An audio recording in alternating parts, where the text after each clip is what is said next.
Hey everybody, it's Eric from EPautos.com, your libertarian car guy.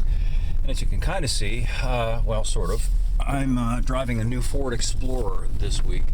And I just literally got in the thing and I was struck immediately once I sat down that it feels like an SUV rather than a crossover.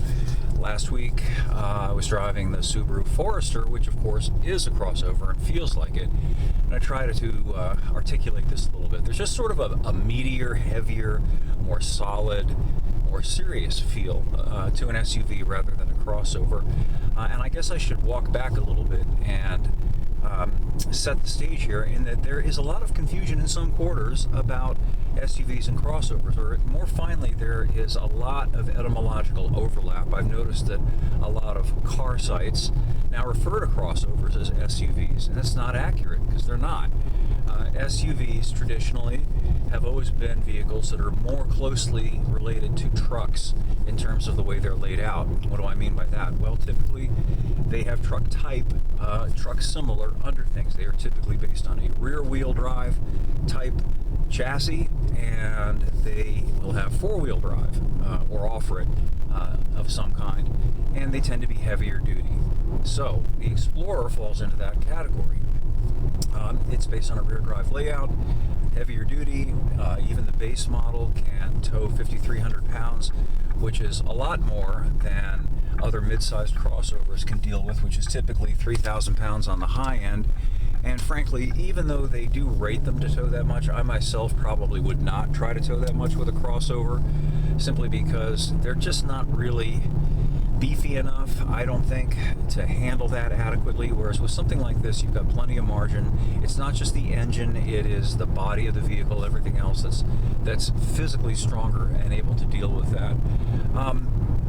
And another interesting thing about it is that the manufacturers of crossovers, and I'm singling out Subaru here, I don't mean to, but because Subaru is by no means the only manufacturer that's doing this, but they are making their crossovers look more and more like SUVs.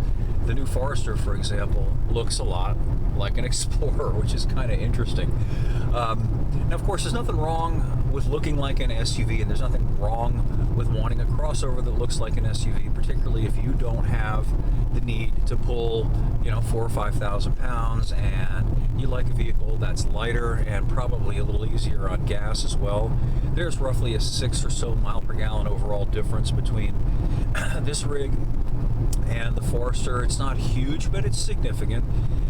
So all of those things are relevant. There's nothing wrong with it. Again, it's all about the choice. But I do wish that there would be more precision with regard to the use of terms. And there's something related to this as well, which is the use of the term four-wheel drive with regard or in relation to a vehicle that is all-wheel drive. And yeah, sure, of course, all four wheels do turn, but it's kind of deceitful in my opinion, because when people hear four-wheel drive, they tend to think of a heavy-duty truck-type system, and usually one that has a two-speed transfer case and low-range gearing. Whereas all-wheel drive is significantly not as heavy-duty. It's biased toward the front rather than the rear wheels, and they don't generally have any kind of a gear reduction feature, though some do use the transmission to achieve that end. They don't have two-speed transfer cases and so on. Hey, I'm going to have an opportunity here to show you some performance, so hang on. Here we go. Got to get around this Prius. Very important. Got a long drive into town. Don't want to be stuck behind a Clover. Bye-bye, Clover. This thing will haul the mail. I've got the ST version, which has the 3-liter V6, which, by the way, is another uncommon thing, particularly in crossovers. Most of them come standard with 4 cylinders. So does this one, but at least you can get a 6-cylinder in it. Anyway, I will have more about the Explorer up at EPautos.com, the web's best libertarian gearhead site. Thanks as always for listening, and we'll catch up with you again soon.